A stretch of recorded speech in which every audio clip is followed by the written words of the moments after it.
ठीक है चलिए।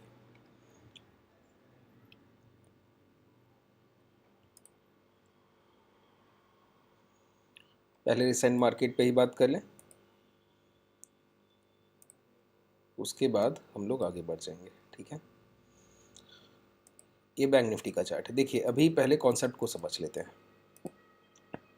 अभी जिस तरह से हम लोग प्राइजेक्शन को सीख रहे हैं, ठीक है, अभी हम लोग सिर्फ प्राइजेक्शन को सीख रहे हैं ना, तो अभी जिस तरह का हम लोगों का ट्रेडिंग स्टाइल रहने वाला है वो प्राइजेक्शन से रिलेटेड ही रहने वाला है। जो भी हम लोग ट्रेड करेंगे उसमें एक रिस्क के साथ हम लोग जाएंगे। ठीक है, रिस्क के साथ, हालांकि वो बहुत छोटा होगा और बहुत कम चांसेस होंगे कि हम लोग कोई रिस्क प्लान करके उसमें कोई एसएल ले पाएँ, क्योंकि हम लोग ट्रेंड के साथ होंगे, प्राइजेक्शन के साथ होंगे, तो बहुत कम चांसेस होते हैं कि कोई लॉस जाए। लेकिन हम लोग प्राइजेक्शन पे रिस्क की बात करते हैं तो रिस्क के साथ ही ट्रेड भी प्लान किया जाएगा। ठीक है, और आपको बताया जाएगा। ठीक है, अभी के जैसे प्राइजेक्शन की बात की जाए तो ये गिरता हुआ बाजार है, जिस तरह से हम लोगों ने बात की। ठीक है, 2 सेशन हो गए एक जैसे, 2 सेशन हो गए, अधिकतम 3 हो सकते हैं, मैक्सिमम 3 सेशंस एक जैसे प्राइजेक्शन के बिल्ड हो सकते हैं।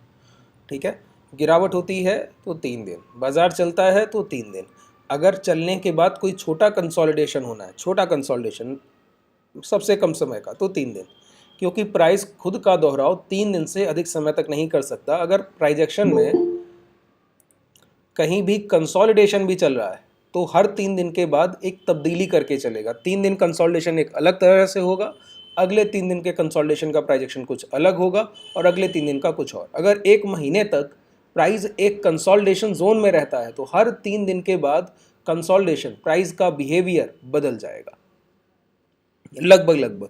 कभी कभी ये 2 होता है, अधिकतम हम लोग मैक्सिमम 3 डेज। ठीक है, तो जिस तरह का ट्रेड प्लान इंट्राडे में एज अ ट्रेडर हम लोग करते हैं तो उसमें सबसे पहली शर्त क्या होती है? पहली शर्त होती है कि आज अगर मार्केट में बैठना है तो कल के प्राइजेक्शन से सीख कर आइए कि क्या ट्रेड करना है। ठीक है, कि कल का प्राइजेक्शन सबसे बड़ा इंडिकेटर है। आप लोग इंडिकेटर की बात करते हैं ना, कि कोई इंडिकेटर जिससे ट्रेड कोई आइडेंटिफाई कर ले। हालांकि आप लोग बहुत अच्छे ट्रेड्स कर रहे हैं, आप लोगों के ट्रेड प्लान अच्छे लग रहे हैं, आप लोगों के एग्जीक्यूशन सही प्राइस पर है, सब कुछ ठीक है। बस इन चीज़ों को कंटिन्यू रखना है। ठीक है, क्या करना है? पिछले दिन के प्राइजेक्शन को देखना है और सारे प्राइजेक्शन सेटअप्स आपके माइंड में बिल्ड होने चाहिए कि कल क्या क्या हुआ था, कैसे सेटअप्स बने थे। उसके एक दिन पहले का भी देख लेना है, उसको भी याद रखना है, और उसके भी एक दिन पहले का। सबसे ज़्यादा वेटेज देना है कल के प्राइजेक्शन को, प्रीवियस डे प्राइजेक्शन को सबसे ज़्यादा वेटेज, उसके बाद उसके दिन पहले को, उसके बाद उसके दिन, 3 दिन अधिकतम मैक्सिमम। ठीक है, तो 2 कैंडल्स का फॉर्मेशन यहाँ पर हो गया। आज भी हम लोगों ने राइजिंग विक्स देखा।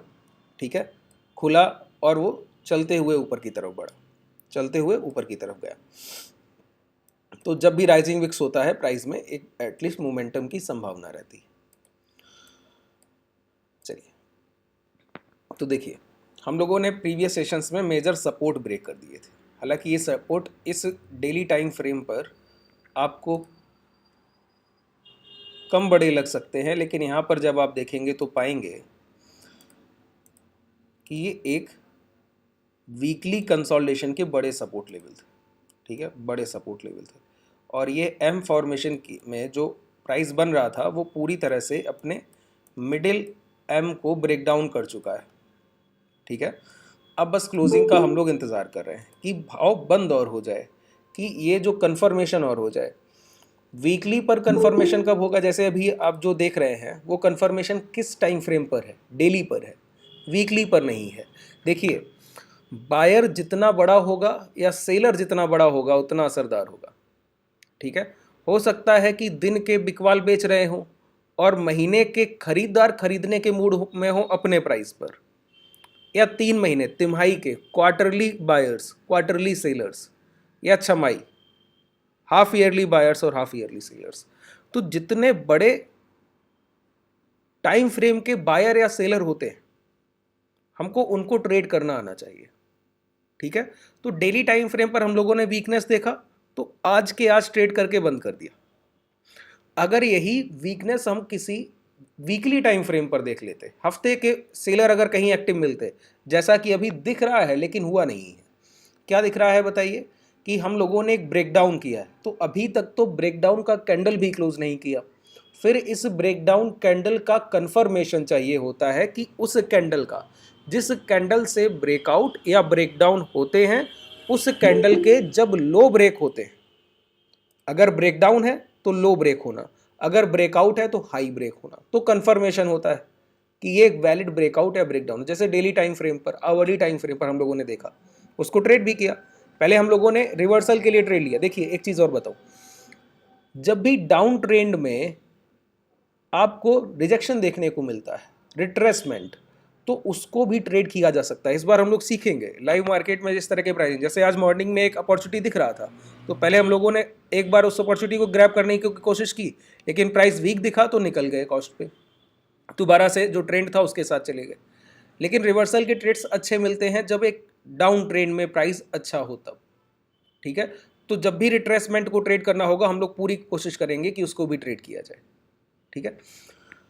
तो अभी हमारी वीकली क्लोजिंग नहीं हुई, होगी उसके बाद जब उसके लो ब्रेक होंगे तो उसका कंफर्मेशन होगा। अभी ऐसा कुछ नहीं हुआ है, अभी छोटे दिन के बिकवाल हमको बिकवाली करते हुए दिख रहे हैं दिन के स्तर पर। आगे जैसा प्राइस बिल्ड होता जाएगा वैसे हम ट्रेड करते जाएंगे, ठीक है। तो अब हमारे माइंड में दो पिक्चर्स होनी चाहिए, अगर आप लोगों को बात क्लियर हुई हो तो। क्या? पहली तो ये कि बड़े बायर और बड़े सेलर के खरीदारी और बिकवाली के भाव क्या है, उनके लिए ये डाउन ट्रेंड होगा या फिर रिट्रेसमेंट होगा या फिर कोई रीटेस्ट होगा या फिर रिवर्सल। दूसरी बात, छोटे स्तर पे दिन के स्तर पर बिकवाल हमको बिकवाली करते हुए दिख रहे हैं, साफ दिख रहा है। एक लो लगा, उसके आज लो ब्रेक किए, 43,000 ब्रेक डाउन किया, फिर प्राइस 800 के नीचे तक ट्रेड किया और वहां पे कंसोलिडेट करा है, ठीक है।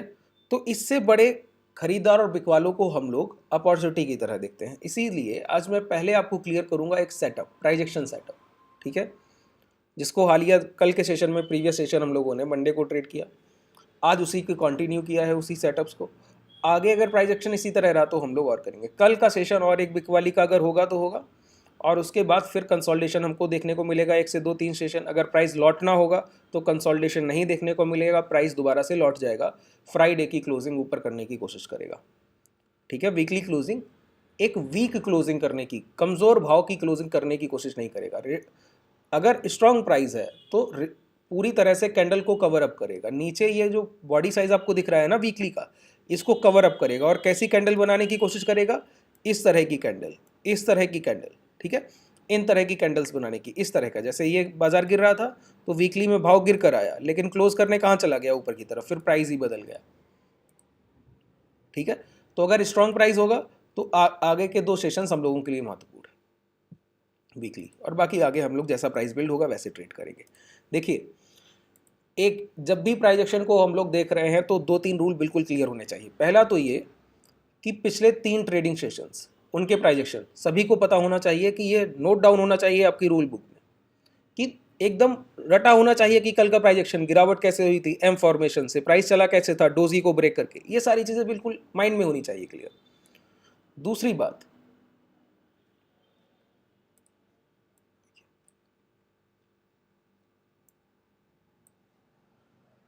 बात ये कि कभी भी प्राइस में मैं जो भी आपसे डिस्कस करके जा रहा हूं, ठीक है, मान लेते हैं कि हम लोग मंडे को डिस्कस करके गए कि लो ब्रेक होंगे, प्राइस और गिरेगा, आप लोगों ने ट्रेड एग्जीक्यूट की, ठीक रहा, प्राइस ने आपको प्रॉफिट दे दिए, अच्छी बात है। हो सकता है कि हम कुछ और मार्केट में डिस्कस करके जाएं, मार्केट के लिए, कल के लाइव सेशंस के लिए। अब मैं कल बाजार खुलने के बाद तुरंत आपका 10 बजे तो कोई सेशन कर नहीं रहा होगा, ना तो 11 बजे ना 12 बजे, लाइव मार्केट में तो आपका सेशन हो नहीं रहा है। और अगर लाइव मार्केट में प्राइस चेंज हो गया तो जो भी कहा गया है उससे मैं पलट जाऊंगा, आपको भी ये फ्लेक्सिबिलिटी आनी चाहिए। इंट्राडे में जिस तरह से प्राइजेक्शन बिहेव करेगा, हम लोग इंट्राडे के प्राइजेक्शन पे बिलीव करके अपनी ट्रेड्स को प्लान करते हैं। अगर जैसा प्लान किया वैसा हुआ तो ठीक है, उसी तरह से ट्रेड्स को प्लान कर रहे हैं। अगर प्राइजेक्शन ही बदल गया तो दो आपके पास चांसेस हैं। पहला कि आप उस ट्रेडिंग सेशन को ही छोड़ दीजिए जो आपके प्राइजेक्शन सेटअप्स को, जो आपने प्लान किया, उसको फॉलो नहीं कर रहा है। दूसरा आपके पास एक और है कि आप उस प्राइजेक्शन के हिसाब से तब्दीली कर लीजिए सेकेंड हाफ तक। एक हाफ रुक लीजिए, 2-3 घंटे वेट कीजिए। अगर प्राइजेक्शन आपके बनाए गए सेटअप्स को फिर भी फॉलो नहीं कर रहा है तो अपने सेटअप्स को प्राइजेक्शन के अकॉर्डिंग चेंज कर दीजिए। ठीक है, ये फ्लेक्सिबिलिटी, आपके सोच में लचीलापन होना चाहिए, माइंडसेट बिल्कुल क्लियर। क्योंकि हम लोग वही ट्रेड करते हैं जो देखते हैं, ना कि वो जो सोचते हैं। ठीक है, यही एक प्राइजेक्शन ट्रेडर का पूरी तरह से सबसे बड़ा रूल है। ये दो चीज़ें माइंड में क्लियर होनी चाहिए। सबसे पहले मैं थोड़ा सा क्रूड पे बात कर लूँ। आप लोग काफ़ी देर से मैसेज आ रहे थे आप लोगों के, 2 मिनट रुकिए, मैं बात कर लेता हूँ। पहली बात ये, भी शॉर्ट नहीं करना है। ठीक है, शॉर्ट नहीं करना है क्रूड में, शॉर्ट का भी ट्रेड प्लान नहीं करना है कोई भी। कब तक नहीं करना है? देखिए, मैंने वही कहा, अभी जो बात बताई ना, वही क्रूड के लाइव मार्केट से आपको क्लियर हो जाएगी। मैंने कहा कि छोटे स्तर के बिकवाल या खरीदार अपने छोटे स्तर पर खरीदारी और बिकवाली करते हुए आगे बढ़ते हैं, लेकिन उनसे बड़े स्तर के खरीदार या बिकवाल कहीं मिल जाएं तो वो फीके पड़ सकते हैं। मतलब उनके प्राइजेक्शन के सेटअप्स वहाँ पर वो अगर बिकवाली करना भी चाहें तो रुकना पड़ेगा, अब वेट करना होगा। जैसे प्रीवियस सेशंस हम लोग क्रूड ऑयल को इसी तरह शॉर्ट कर रहे थे, यहीं कहीं शॉर्ट प्लान करके गए।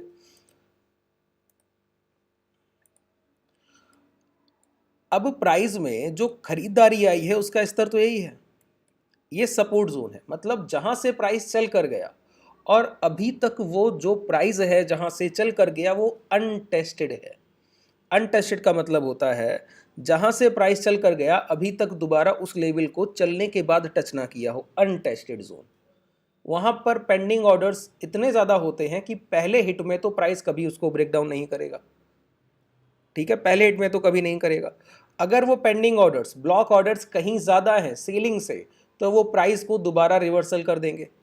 ठीक है, तो दो बातें। पहली कि ये जो बायर है ये क्या घंटे का बायर है? ये घंटे का सेलर ज़रूर दिख रहा है। ये आवरली टाइम फ्रेम का बायर है नहीं, ये आवरली से बड़े टाइम फ्रेम का बायर है। क्योंकि प्राइस आप देखेंगे, यहाँ पे देखिए,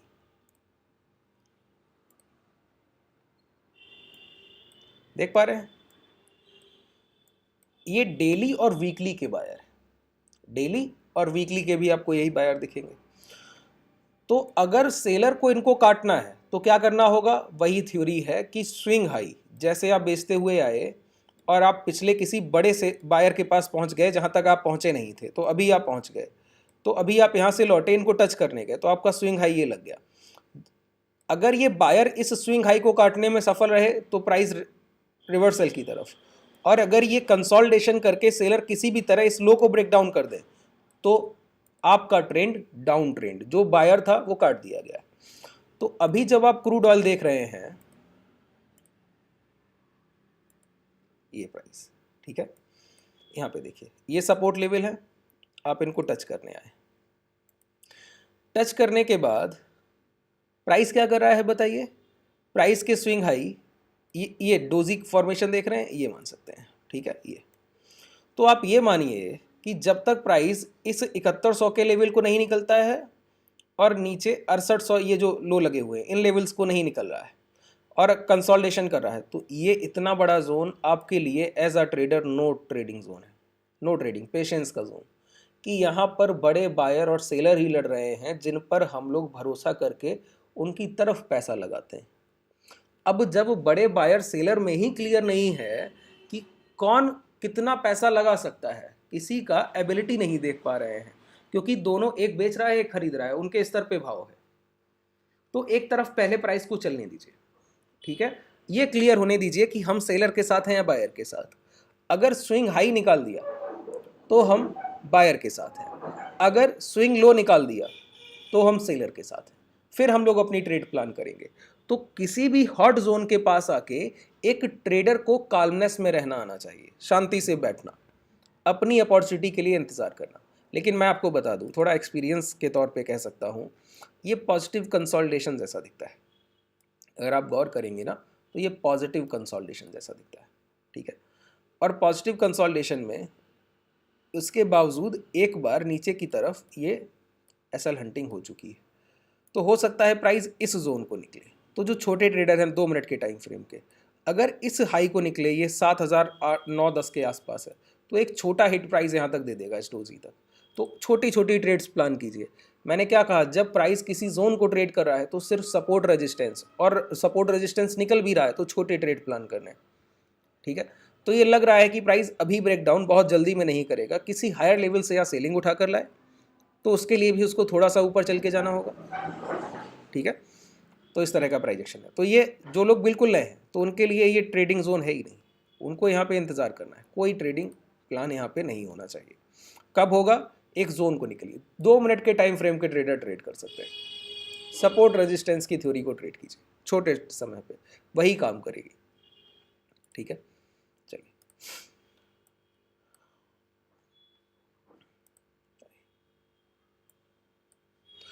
अब जो हम लोग इससे पहले बात की उस पे आ जाते हैं। हम लोगों ने बात की कि छोटे टाइम फ्रेम के बायर और सेलर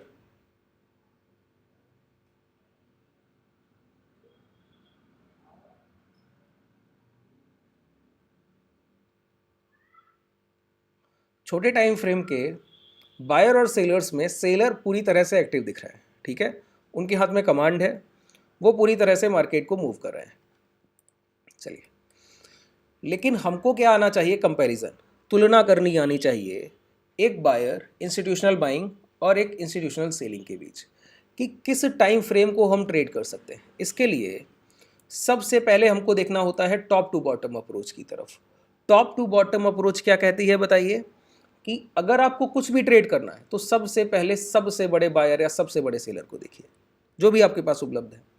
तो अभी तक हम लोग मंथली टाइम फ्रेम, महीने के खरीदार और बिकवालों को बहुत वरीयता देते हैं, उनको सबसे आगे रखते हैं, क्योंकि हम लोग इंट्राडे ट्रेडिंग करते हैं और स्विंग ट्रेडिंग को प्लान करते हैं, ठीक है। तो देखिए मंथली टाइम फ्रेम, ठीक है, मंथली टाइम फ्रेम अगर देखेंगे तो बहुत क्लैरिटी आपके माइंड में आ जाएगी। हुआ क्या है, हुआ ये है कि ये एक ब्रेकआउट लेवल था, देख पा रहे हैं, 41,800 के आसपास के हाई लगाकर मार्केट ने एक लो लगाया नियर बाई 32,000, 32,000 के आसपास, और फिर ब्रेकआउट करने गया, फिर ब्रेकआउट डन भी हुआ, लेकिन ब्रेकआउट वैलिड नहीं हुआ। जिस कैंडल से ब्रेकआउट हो उस कैंडल के जब तक हाई ब्रेक नहीं होते तब तक किसी भी ब्रेकआउट को हम लोग वैलिड नहीं मानते। हाँ, ये छोटे टाइम फ्रेम, भारत जी इस पे बात करते हैं, ठीक है। ये ब्रेकआउट जो हुआ ये वैलिड नहीं हुआ, लेकिन जब एक बार एसएल हंटिंग के बाद दोबारा से प्राइस गया तो प्राइस ने इसके हाई ब्रेक किए, तो ब्रेकआउट वैलिड हुआ। अच्छा, एक वैलिड ब्रेकआउट के बाद किस तरह से प्राइजेक्शन का बिहेवियर होना चाहिए, इस पे पहले बात कर लेते हैं। होता क्या है देखिए,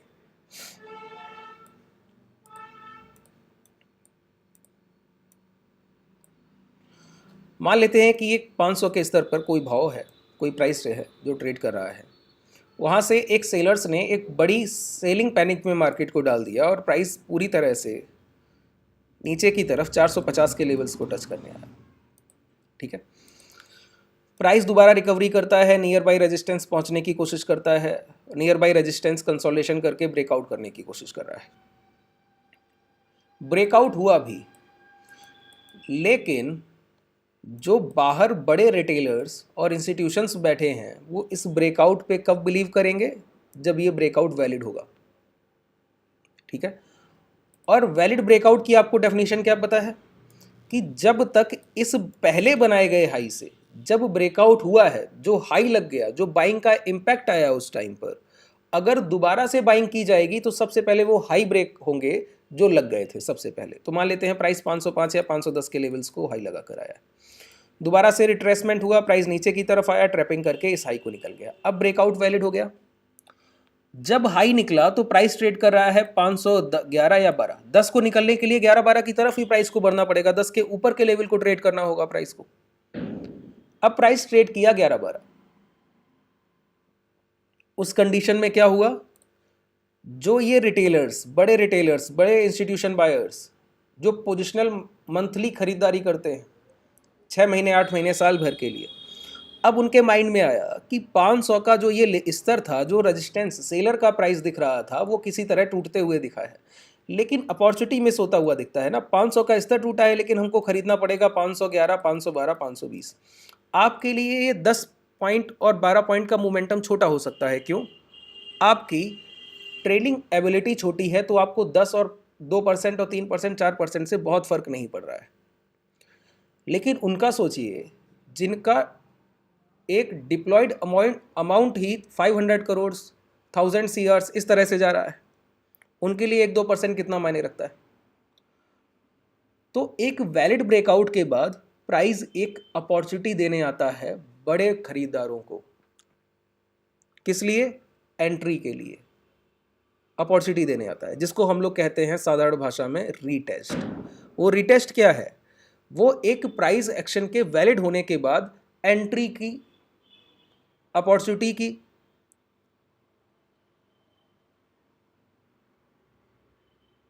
अब अगर प्राइस किसी भी तरीके से 500 की तरफ लौट रहा है, इसका मतलब है खरीदारों को खरीदारी के लिए मौका देने आया है, अपॉर्चुनिटी मिल रहा है। अब बायर्स इसको ग्रैब करेंगे। इसका मतलब है कि जब भी प्राइस दोबारा से नीचे की तरफ लौटेगा, तो एक चीज़ क्लियर है, हमको ना बाइंग दिख रही है ना सेलिंग। हम लोग से पूरी तरह से प्राइस एक्शन पे डिपेंड है। हमको सिर्फ चार्ट दिख रहा है, कैंडलस्टिक्स दिख रही हैं, बाकी कुछ नहीं। वॉल्यूम्स को हम लोग प्लान कर सकते हैं, उनको देख सकते हैं, ट्रैक कर सकते हैं, एवरेजेस को, औसत को देख सकते हैं। इसके अलावा कोई और चारा है हम लोगों के पास नहीं है। इंस्टीट्यूशंस बायर खरीदारी करेंगे, हमको बताकर नहीं करेंगे, हमको आइडेंटिफाई करना होगा, पहचानना होगा। तो पहचान क्या है कि अपॉर्चुनिटी को ग्रैब किया जा रहा है या नहीं। तो गिरते हुए प्राइस में एक चीज़ क्लियर है, प्राइस कभी भी गिरावट के बाद 500 के नीचे नहीं जाएगा। अगर अपॉर्चुनिटी को ग्रैब करने के लिए ये रीटेस्ट ही है, अगर खरीदारी की अपॉर्चुनिटी ही दी जा रही है, तो 500 के नीचे नहीं भाव को आने देना चाहिए। अगर आ रहा है 500 की तरफ, तो 499 तक टच करके भी निकल जाएगा, रिवर्स हो जाएगा वहाँ से। खरीदारों ने पकड़ ली है, वो उस लेवल पे खरीदने को तैयार है। क्लियर होगा? इसी तरह अब जो कॉन्सेप्ट बताया है, मुझे लगता है सभी को लगभग क्लियर होगा।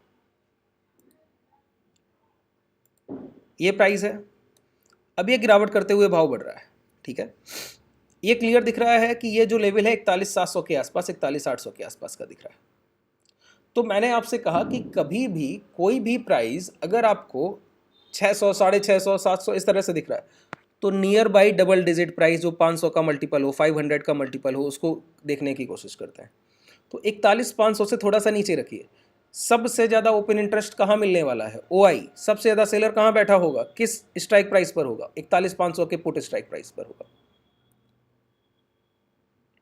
और जब प्राइस 41,700 के आसपास पहुंचेगा और वो देखेगा कि ये जो प्राइस है ये रिटेस्ट का प्राइस है, तो जो बड़े सेलर हैं, सेलर का मतलब क्या होता है? क्लियर है ना? ऑप्शन सेलर, जो फ्यूचर्स को शॉर्ट कर रहा है, जो स्ट्राइक प्राइजेस को शॉर्ट कर रहा है, वो अगर ओपन इंटरेस्ट बढ़ा रहा है, इसका मतलब है वो किसी प्राइजेक्शन में बहुत ज़्यादा बिलीव कर रहा है। तो एक चीज़ ध्यान रखिए, अगर प्राइस 41,700 के आसपास पहुँचे, मान लेते हैं कि पहुँचे, और वहाँ कहीं आपको 41,500 पर ओआई बढ़ते हुए दिखे, ओपन इंटरेस्ट बढ़ते हुए इंक्रीज फॉर्मेशन में दिखे कि ओपन इंटरेस्ट सेलर्स बढ़ते जा रहे हैं, मतलब ज़्यादा संख्या में लॉट्स सेल हो रहे हैं, सेलर्स बहुत ज़्यादा सेल कर रहे हैं, तो जो एक सेलर जो सोच रहा है उससे फ़र्क नहीं पड़ता है, जो कम्युनिटी ऑफ सेलर सोच रही है उससे बहुत बड़ा फ़र्क पड़ता है। दूसरी बात, अभी आप लोगों ने देखा कि मार्केट क्या कर रहा है, सेलर्स को बहुत पेन दे रहा है, जो कि होना नहीं चाहिए, क्योंकि वही सबसे बड़ी लिक्विडिटी लाकर मार्केट को दे रहा है। एक स्ट्राइक प्राइस को सेल करने का सबसे बड़ा जो अमाउंट है वो सेलर ही पे कर रहा है, बायर नहीं कर रहा है। अब किसी भी कंडीशन में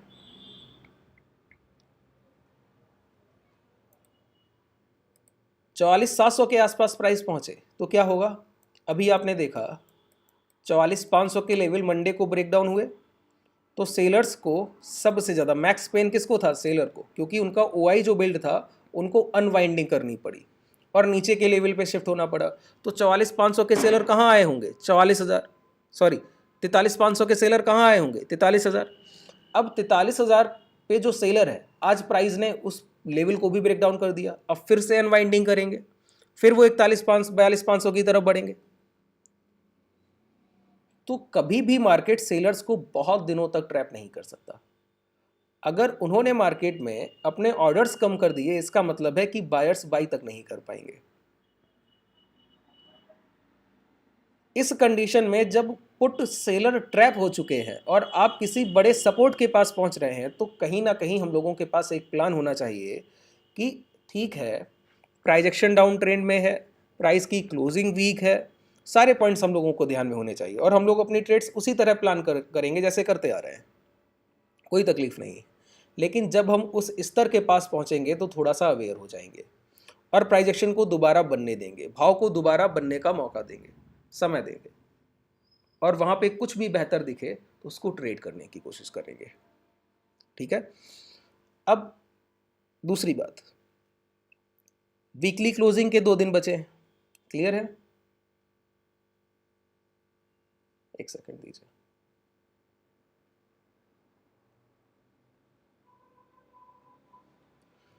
वीकली क्लोजिंग के 2 दिन बचे हैं और मंथली क्लोजिंग के अगर आप देखें 25, 26, 27, मुझे लगता है 4 सेशन आपको मिल जाएंगे, 4 से 5, इससे ज़्यादा सेशन नहीं मिलेंगे मंथली क्लोजिंग में भी। 4 सेशंस तक, 2 वीकेंड के निकल जाएंगे सेशन, 3 से 4 सेशन, 4 सेशन, तो 4 सेशन मिले। 2 दिन प्राइस गिर चुका है, हम लोग ट्रेड कर रहे हैं 42,800 के आसपास। अगर 3 सेशंस तक प्राइस को गिरना है तो कल एक सेशन और रह गया। आज अगर हाई से हम लोग गिरावट देखें, देखिए ये सारी चीज़ें आपको इलेबोरेट करने में थोड़ा समय लग रहा है, ठीक है। जब आप इन चीज़ों को इंस्टिंक्टली अपने माइंड में एक सेटअप की तरह पाते हैं कि प्राइस देखा और सारी चीज़ें आपके माइंड में चल रही, जैसे मेरे लिए ये चीज़ें प्लान करना 2 से 4 मिनट का समय लेता है, 2 से 4 मैक्सिमम ये टाइम है। अगर इंट्राडे प्लान कर रहा हूँ तो इतना भी नहीं लेता है। जब मैं पूरी सारी पिक्चर देख रहा हूँ, मंथली, क्वार्टरली, हाफ ईयरली, सारे बायर सेलर्स को एक बार देख लिया और फिर मैं किसी स्तर पे पहुंचा, टॉप टू बॉटम अप्रोच बताया ना, तो हम लोग महीने के खरीदार और बिकवाल को देखा है। अब निचले स्तर पर बढ़ने की कोशिश करेंगे, फिर उससे निचले स्तर पर, ऐसे हम लोग धीरे धीरे नीचे उतरते हैं, सीढ़ी की तरह, लैडर की तरह। तो मैं ये सारी चीज़ें आपको इसलिए बता रहा हूँ कि आप एक बार इन माइंड सेट को बिल्ड कर लीजिए कि सोचा कैसे जाता है, प्राइस ट्रेड्स को प्लान कैसे करते हैं। फिर आप पाएंगे, अगर 2-3 महीने आप प्रैक्टिस करते रहे इसी तरह, तो आप पाएंगे कि ये बहुत जल्दी ट्रेड प्लान्स आपके माइंड में ट्रिगर करते हैं, सारी चीज़ें एक साथ। अब होता क्या है, आपने गिरता हुआ भाव देखा और मैंने कहा ट्रेंड के साथ चलना है, तो आप पूरी तरह से ट्रेंड के साथ हैं। दूसरा पिक्चर आपके माइंड में आ ही नहीं रहा कि रुकना कहाँ पर है, ठीक है। तो हम लोग ये देख रहे हैं कि अगर डाउन ट्रेंड मान लेते हैं कल भी चलता रहा, अगर हुआ तो आज के लो ब्रेक होंगे तो और गिरावट होगी। अगर मॉर्निंग के पहले आधे घंटे में ही लो ब्रेक हो गए तो गिरावट की पॉसिबिलिटी कम हो जाएगी। सारी चीजें क्लियर है ना। आज मार्केट ने जब ब्रेकडाउन किया तो कब किया, पहला घंटा था क्या? नहीं। इसीलिए कहता हूं डेली कैंडल की शुरुआत जब होती तब ब्रेकडाउन नहीं होना चाहिए, थोड़ा रुक कर होना चाहिए। कोई भी बड़े लेवल्स के, अब आज का जो लो लगा है, कल बाजार खुलते ही उसको ब्रेकडाउन कर दे, एक अच्छा प्राइस नहीं है वो, वेट कीजिए, वो लौट जाएगा, आपको ट्रैप कर जाएगा। क्योंकि किसी भी कैंडल का शुरुआती समय ट्रस्टेबल नहीं होता है, उस पर भरोसा नहीं करते। कैंडल का लास्ट हाफ, पहला एक 5 मिनट का कैंडल है, 1-2 मिनट गुजर जाने दीजिए, सेकंड हाफ पे बिलीव कीजिए, आखिरी के 2-2.5 मिनट पर बिलीव कीजिए। कोई कैंडल आप देखेंगे 4 मिनट तक वो डाउन बना रहा, एक रेड कैंडल दिखाता रहता है, और जब क्लोजिंग करने जाता है आखिरी के 1 मिनट में पूरा रिकवरी कर देता है। जैसे अभी आप देखिए ये कैंडल क्रूड का जो भी बना, जिससे मैं कह रहा हूं कि ये बिकवाली का कैंडल नहीं है, बिकवाली नहीं कर सकते। एक प्राइस एक्शन को ही देखकर कह रहा हूं, इसके अलावा कोई और सोर्स है क्या? नहीं, प्राइस एक्शन को देखकर, बस इस कैंडल को देखकर। अब ये कैंडल आप जरा गौर कीजिए, मैं इस कैंडल के हाई लो मार्क कर दूं और इस कैंडल का अब आप टाइम देख लीजिए, गिरावट की पॉसिबिलिटी वैसे ही बहुत कम थी। इस कैंडल के टाइम देख लीजिए, लिखा है 20, मतलब 8 बजे का कैंडल है। 8 बजे जब कैंडल का कहीं टाइम लिख कर आता है ना, नीचे लिखा है 20, तो 8 बजे का मतलब होता है वो शुरुआती समय दे रहा है, ना कि क्लोजिंग का टाइम। जब कैंडल ओपन हुआ वो टाइम दे रहा है, जैसे इस पे 21 लिख कर आ रहा है, तो ये 9 बजे शुरुआत हुआ है कैंडल का, ना कि बंद हुआ है, ठीक है। तो इस पे 20 लिखा है, तो 8 बजे से 9 बजे के बीच का प्राइस एक्शन इस कैंडल में होगा। हम लोग ज़रा देख लेते हैं छोटे समय पे जाके कि प्राइस पहले हाफ में गिरा होगा और रिकवरी लास्ट के हाफ में हुई होगी। देखिए ये प्राइस, ठीक है, ये पहला कैंडल। तो देखिए ये गिरता रहा गिरता रहा, गिरते हुए 8:30 तक ये कैंडल बनाया, 8:35 पे प्राइस ऊपर आया, तो आधा घंटा निकल गया ना। उसके बाद प्राइस ने अपना जो रियल फेस था वो तब दिखाया है, कब? सेकेंड हाफ में, ना कि पहले हाफ में। पहले आधे घंटे में उसने शो नहीं किया वो क्या करना चाहता है, पहले आधे घंटे में तो ट्रैपिंग किया है। 8:30 का कैंडल ही यही है, 8:30 का कैंडल ये है, 35 पे क्लोज किया, 35 पे ये कैंडल खुला ग्रीन वाला जो इसको इंगल्फ करता हुआ दिख रहा है, उसने ऊपर जाके क्लोज किया। यहाँ पर सेलर को सेलिंग दिखाया गया, ये लेवल ब्रेकडाउन दिखाए गए, ये जो लेवल देख रहे हैं ये ब्रेकडाउन दिखाए गए, और नेक्स्ट कैंडल में पूरी तरह से एसएल हंटिंग कर गया। बात क्लियर हो रही? तो कभी भी प्राइस के फर्स्ट हाफ पे बिलीव नहीं करते, सेकेंड हाफ पे बिलीव करते।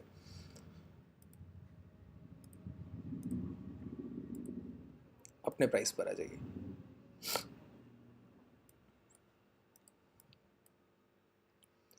अब जरा जो हम लोग प्लान करके आए, जो हम लोग बड़े टाइम फ्रेम पर देख के आए हैं, एक बार उसको रीचेक करते हैं कि जैसे जब मार्केट इस स्तर को निकला था, इस स्तर को यहाँ से निकला जब मार्केट इस स्तर को, तो हम लोगों ने कहा कि आसानी से शॉर्ट कर सकते हैं, बस लो ब्रेक हो शॉर्ट कर सकते हैं, कोई तकलीफ नहीं है। यहाँ भी हम लोगों ने शॉर्ट का पोजीशन प्लान किया, आज भी हम लोगों ने शॉर्ट का पोजीशन 43,500 का प्लान किया, और इसी तरह आगे भी करने की कोशिश करेंगे। लेकिन अब ये देखिए कि गिरावट कितनी तेज हो सकती है, अगर गिरेगा तो किस स्तर तक, तो डेली टाइम फ्रेम पर आइए। अब आपको छोटे स्तर पर बिकवाल और खरीदार देखने हैं कि जैसे अगर प्राइस और गिरा तो अगले सपोर्ट लेवल ये देखिए 4 दिन का कंसोलिडेशन ही पड़ा है, देख पा रहे हैं? तो 200-400 पॉइंट गिरेगा, फिर ये बायर्स रोकेंगे, इंस्टेंटली एक बार तो रोकेंगे, थोड़े समय के लिए, भले 5 मिनट के लिए रोकें, रुकावट की तो वजह बनेंगे ना। मान लेते हैं इस लेवल को भी निकलता है, इस लेवल को निकलने के बाद ये देखिए डब्ल्यू फॉर्मेशन के ये ब्रेकआउट पड़े हुए हैं, तो प्राइस अब गिरेगा, लेकिन हर बार उसको सपोर्ट का एक सामना करना पड़ेगा। लोअर लेवल पे, हर लेवल पे सपोर्ट पड़ा हुआ है, और ये कब तक है गौर कीजिए, ये होगा आपको मिलेगा 41,700, जो आप बड़े टाइम फ्रेम पर लेवल देख कर आए हैं। देखिए ये प्राइस देखिए, लास्ट प्राइस जैसे ही 41,700 निकलेगा, आपको इसके बाद यहाँ तक कोई सपोर्ट दिख ही नहीं रहा है, फिर उसके बाद सीधा 41,120 और सीधे लेवल सी है 40,000 की तरफ। बात क्लियर हो रही? तो जहां पे प्राइस पूरी तरह से क्लीन हो वहां पे ट्रेड प्लान करते हैं। अब हमको छोटे छोटे ट्रेड प्लान करने पड़ेंगे, 200-300 पॉइंट मिलेगा, 400 पॉइंट मिलेगा, लेकिन हम उसको भी नहीं छोड़ेंगे, अगर मिला तो नहीं छोड़ेंगे, ठीक है? तो इसलिए हम लोगों ने पहले से अवेयरनेस प्लान कर ली कि शॉर्ट कर रहे हैं तो पूरी तरह से उस मद में खो नहीं जाना है कि शॉर्ट में पैसा बन रहा है तो बनता ही रहेगा, ऐसा कोई ज़रूरी नहीं है। एक लेवल तक हम लोगों ने एक बड़े सपोर्ट लेवल को ब्रेक कर दिया था, तो वो ट्रेंड हमको उसका इम्पैक्ट देखने को मिला, ठीक है? अब वो impact near by support untested zone के पास पहुंच रहे हैं। ये जोन कई बार टेस्ट हो चुके थे, कई बार टेस्ट हुए थे ये जोन, और यहाँ पे बायर्स बहुत अच्छा प्राइस एक्शन दिखा रहे थे, तो हम लोग सोच रहे थे किसी तरह स्विंग हाई निकाल दे तो हम लोगों को एक लेवल मिल जाए। हम लोगों ने औसत रूप से बायर सेलर को देखा, कई सारी चीज़ें प्लान की, लेकिन सेलर्स अपनी तरफ प्राइस ले गए, तो हम लोग सेलर्स के साथ।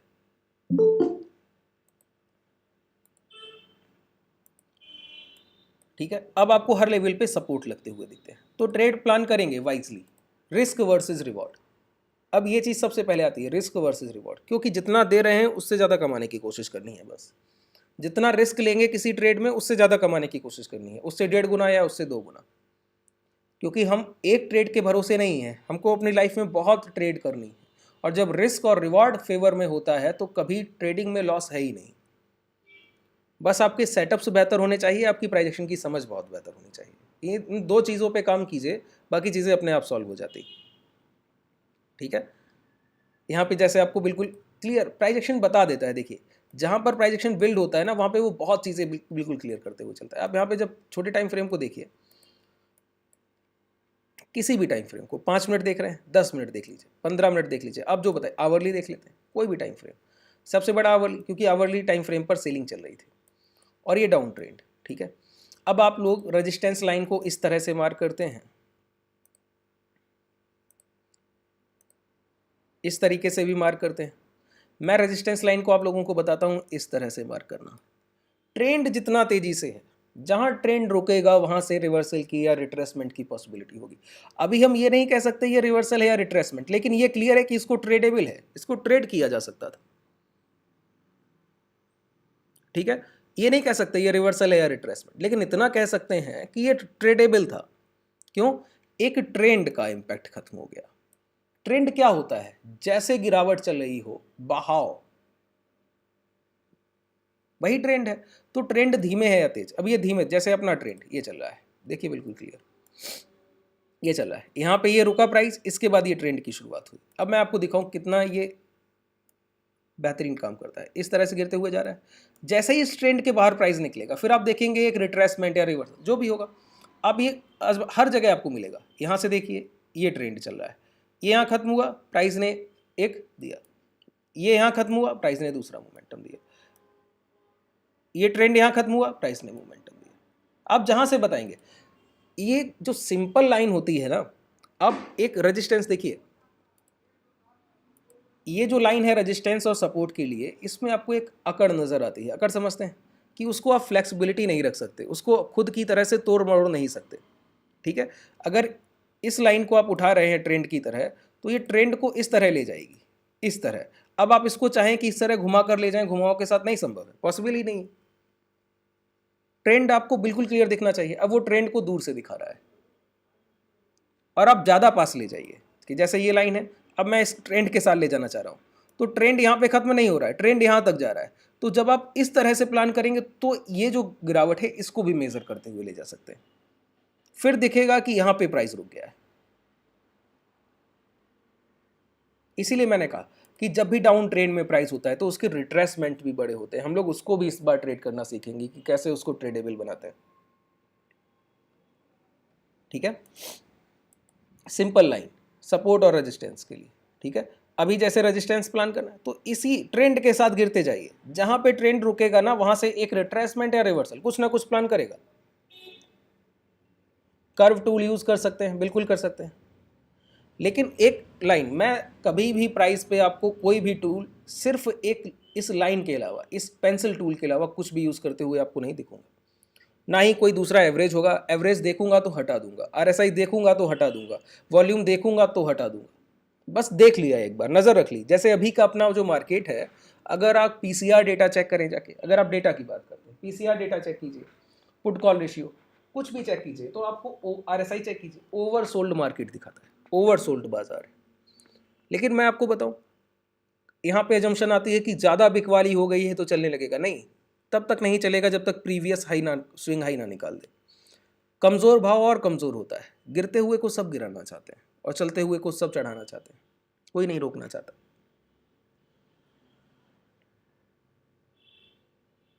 आपकी सोसाइटी का भी यही है, कुछ अलग नहीं है। जो प्राइज एक्शन कर रहा है वो पूरी तरह से नेचर से पूरी तरह से कनेक्ट करता है।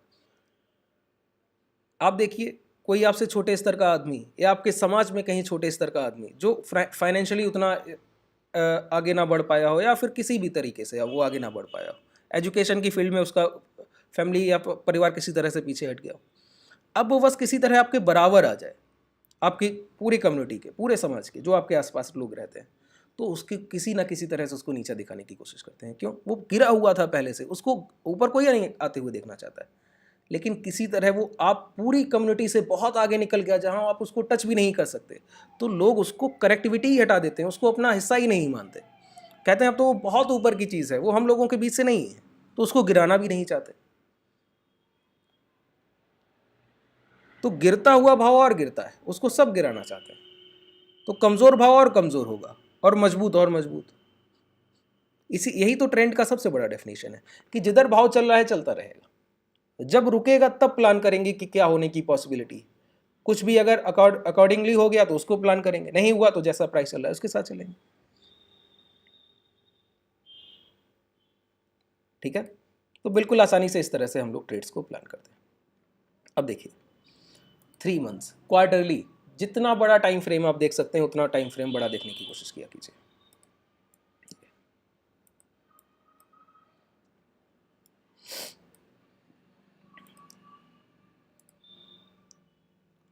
ये सबसे बड़ी सेलिंग दिखाई दी, देख पा रहे हैं?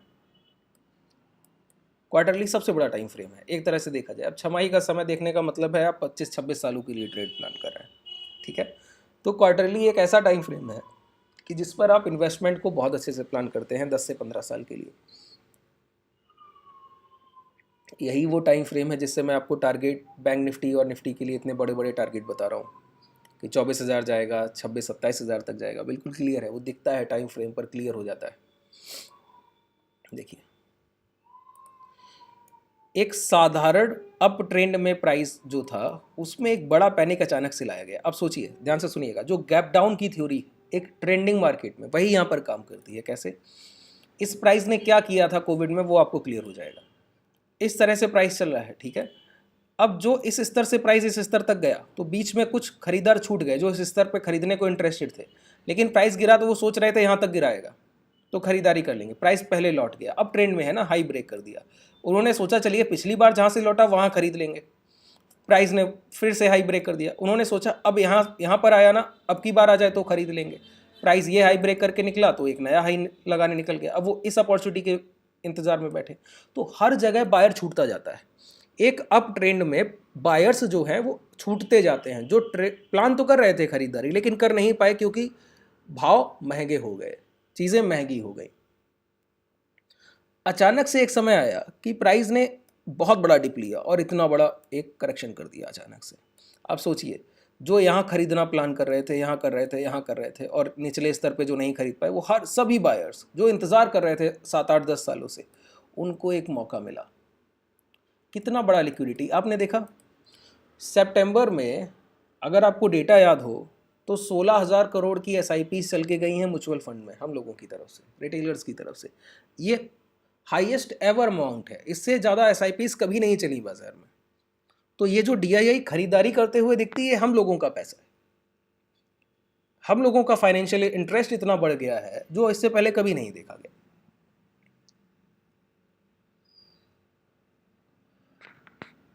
जब आप पहले से एक अप ट्रेंड में थे और उसके बावजूद आप एक पैनिक की वजह से और बड़ी खरीदारी उठा ले, पहले ही लिक्विड था प्राइस, पहले ही अप ट्रेंड में था, और आप उससे और बड़ी खरीदारी उठा कर लाए हैं निचले स्तर से, तो क्या लौट के दोबारा उसी स्तर पे जाएंगे? क्या नहीं, उस स्तर पे नहीं जाएंगे।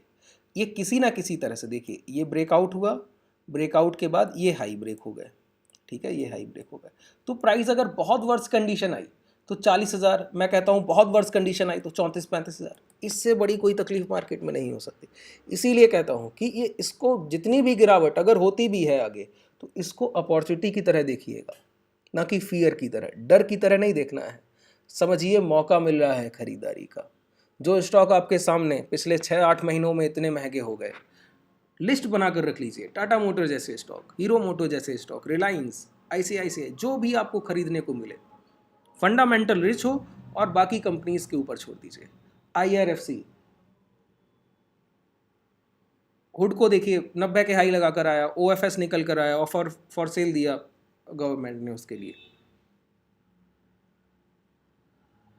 तो जितने ये आपको फंडामेंटल रिच स्टॉक दिखते हैं जो 2 गुने 3 गुने 4 गुने हो गए, SJVN है, ये सारे स्टॉक, अगर बाजार गिरा तो सीधी सी बात है करेक्टिव मोड में वो भी आएंगे।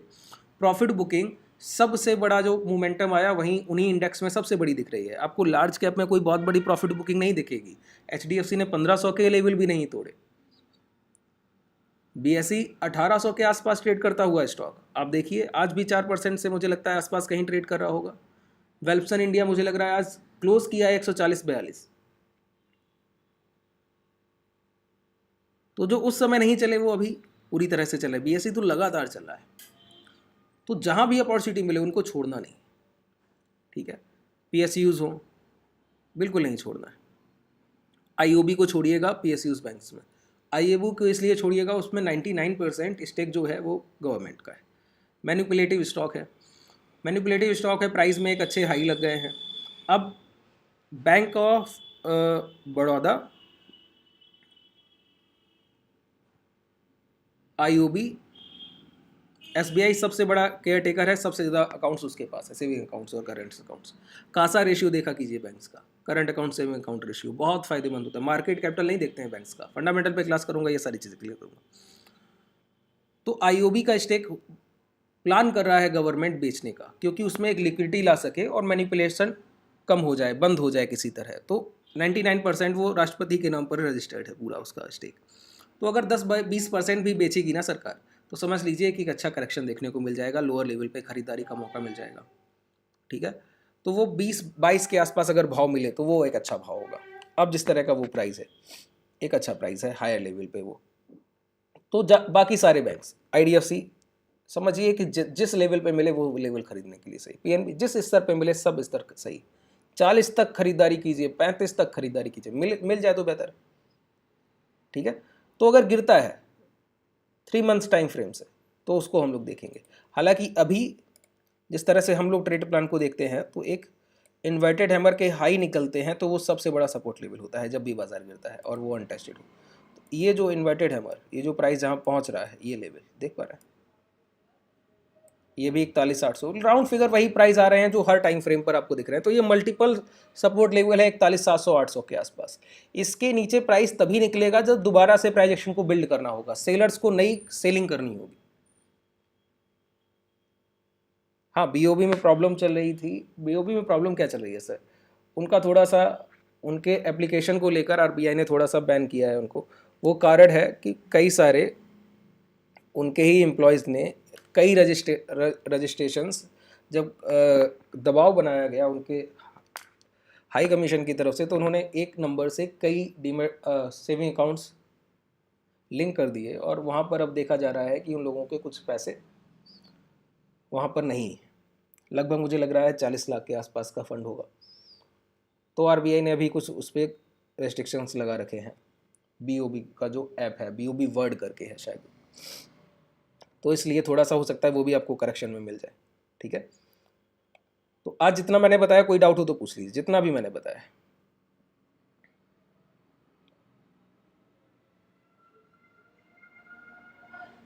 क्लियर है?